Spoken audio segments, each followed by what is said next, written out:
Ahora bien, ¿desde cuándo se considera razonable que un país defina su territorio, incluyendo cualquier zona que se encuentre fuera de su propio territorio? Pues esto es lo que parece estar haciendo Estados Unidos al meter en la definición cualquier zona marítima más allá de sus mares territoriales. En este acuerdo comercial, el territorio de Estados Unidos es el que está más allá del mar territorial, lo cual significa que es el mar del mundo, es decir, están totalmente en una posición absurda. Para más claridad, los mares territoriales de un país llegan hasta 12 millas náuticas desde sus costas. Más allá de eso, se prolongan las así llamadas zonas, en especial la ya mencionada zona económica exclusiva. Cualquier zona más allá de los mares territoriales de Estados Unidos puede significar también la zona económica exclusiva de Costa Rica. Esto es servirles en la mesa nuestro fondo marino. No obstante, el Ministerio de Comercio Exterior, que estuvo encargado de firmar el tratado, ha dicho que no existe ningún riesgo a nuestra soberanía. Es decir, la norma se circunscribe al derecho interno de Estados Unidos y al derecho internacional, en este caso el derecho internacional consuetudinario del derecho del mar. Efectivamente, en el texto que leímos hay una referencia al derecho internacional. Sin embargo, a pesar de lo que dice el funcionario, esa referencia no evita el problema de fondo.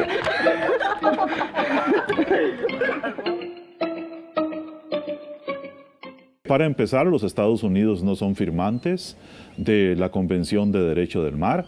Eso significa que no reconocen las 200 millas náuticas ni los recursos marinos del suelo y el subsuelo. Y es que Estados Unidos solo ha aceptado versiones más anticuadas de la Convención del Mar. Y es quizás a esto a lo que se refiere cuando habla vagamente de derecho internacional. Pero Estados Unidos sí pretende tener un control del mar, del mundo, más allá de las 12 millas náuticas de Estados Unidos.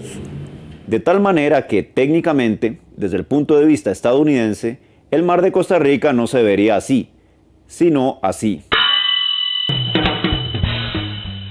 Estados Unidos ni siquiera es parte de un acuerdo internacional sobre tratados comerciales llamado la Convención de Viena, que lo obligaría a aceptar todo lo que dice la Convención del Mar por costumbre.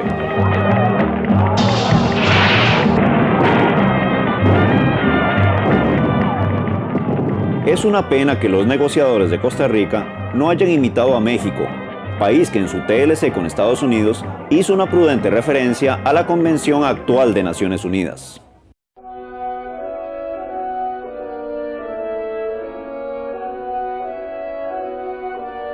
Ahora bien, quizás usted esté pensando que el riesgo se disipa gracias a que el TLC debe respetar nuestra Constitución y que en el TLC Costa Rica define su territorio apelando a la máxima ley. En efecto, en el artículo 6 de la Constitución se habla de derechos sobre la zona económica exclusiva en términos muy semejantes a la Convención de Naciones Unidas. Pero aunque parezca difícil de creer, el artículo 6 de la Constitución no reclama soberanía del suelo y subsuelo marino en nuestra zona económica exclusiva, solo una jurisdicción especial. En cambio, en el artículo 56 de la Convención del Mar se dice claramente que cada país ejerce una soberanía del subsuelo de esa zona y de sus recursos. Esto significa que nuestra Constitución, redactada antes que la Convención del Mar, nos limita a una débil jurisdicción ante un fuerte reclamo de soberanía estadounidense en el TLC. Un mayor problema que todo lo anterior es que Estados Unidos no suele respetar las constituciones extranjeras en lo que al mar se refiere. Por citar uno de muchos posibles ejemplos, Canadá ha definido en su derecho interno las aguas de su región ártica como de control exclusivo, pero Estados Unidos ha violado a su gusto la soberanía canadiense, enviando submarinos nucleares sin pedir permiso, como en el caso del USS Charlotte en el 2005, que generó un fuerte conflicto internacional.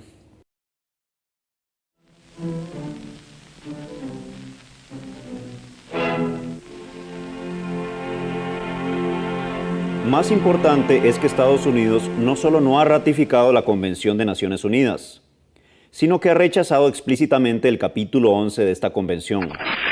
Este capítulo es justamente el que habla de los recursos naturales del subsuelo marino en aguas internacionales.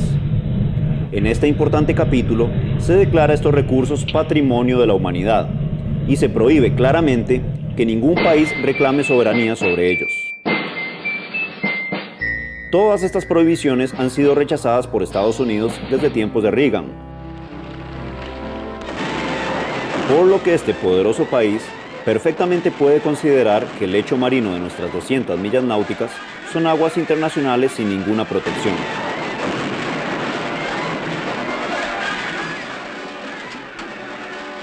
En resumen, únicamente reconoce los Estados Unidos la existencia de una franja de 12 millas a lo largo de las riberas de los países, y más allá de esas 12 millas es terreno abierto para exploración, para explotación y para extracción con fines comerciales.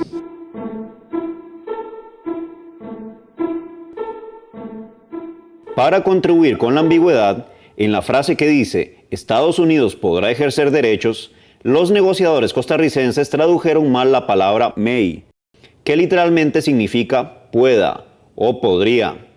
En cambio, la tradujeron por podrá, volviendo el texto en español algo más parecido a un derecho que van a adquirir los Estados Unidos que a una condición de hacerlo.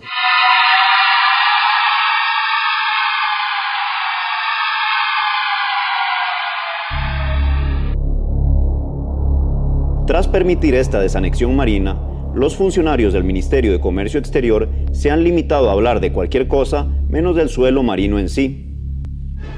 Recurren a menudo al viejo chiste de que, según los críticos del TLC, Estados Unidos podría remolcar la isla del Coco.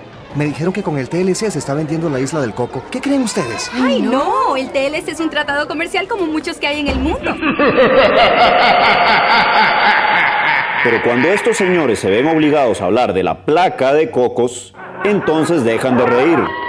Y como no pueden cambiar ya de tema, tienen que cambiar de tratado. La definición de los Estados Unidos, como nos decía don Rafael, hay que leerla en el contexto de cómo está en la norma. Dice, la parte que a él expresó alguna inquietud: cualquier zona que se encuentre más allá de los mares territoriales dentro de los Estados Unidos, dentro de la cual, de conformidad... Por lo visto, al funcionario que está leyendo la definición de territorio de Estados Unidos, le pareció muy conveniente cambiar la incómoda frase más allá de los mares territoriales de Estados Unidos por más allá de los mares territoriales dentro de Estados Unidos. No suena mal. Si no se oye con atención, parece que todo se queda dentro de Estados Unidos. Cualquier zona que se encuentre más allá de los mares territoriales dentro de los Estados Unidos. Adentro, afuera, arriba, abajo. Es muy fácil defender el TLC si uno lo cita como quiere.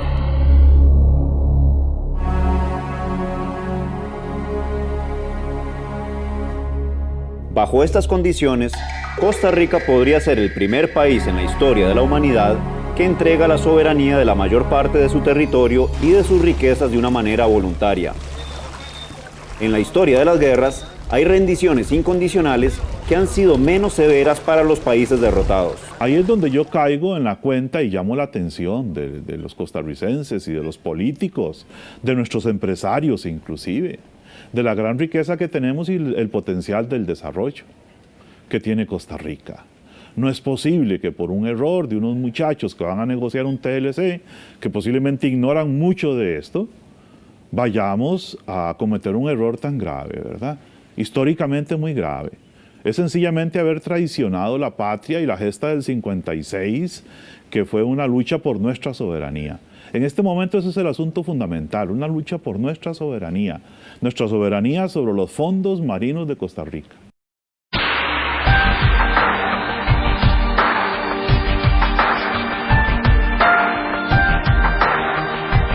Dichosamente, nos queda la firme esperanza de que podremos escapar de la trampa y de que este territorio y sus riquezas serán defendidos un histórico domingo de octubre contra multimillonarios intereses extranjeros. Ese día veremos algo tan inimaginable como que un país pobre pudo defender la soberanía de sus mayores riquezas y legarles así un futuro a sus hijos. Difícil de imaginar, puede ser, pero no más difícil que imaginarse un trozo de hielo ardiendo.